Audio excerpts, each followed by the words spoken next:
भाजपची दुसरी यादी जाहीर. नागपूरमधून नितीन गडकरी, बीडमधून पंकजा मुंडे, चंद्रपूरमधून मुनगंटीवार रिंगणात. पुण्याचं तिकीट मुरलीधर मोहोळांना. भाजपनं 5 खासदारांचं तिकीट कापलं. मुंबईमधून गोपाळ शेट्टी आणि मनोज कोटकांचा पत्ता कट, तर प्रीतम मुंडे, उन्मेष पाटील, हंसराज अहिरांचंही तिकीट कापलं. 12मती लोकसभा विजय शिवतारे अपक्ष लढण्यावर ठाम. शिवतारेंच्या एंट्रीमुळे महायुतीचं टेन्शन वाढणार.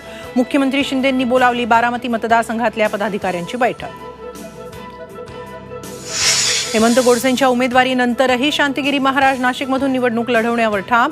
मुख्यमंत्र्यांसोबत सकारात्मक चर्चा झाल्याची शांतिगिरी महाराजांची माहिती. चोराच्या हातात शिवसेनेचं धनुष्यबाण. मिंध्यांना 40 जणांच्या दाढीचं वजन नाही पेलवत तर धनुष्यबाण काय पेलवणार. उद्धव ठाकरेंचा शिंदेंवर घणाघात.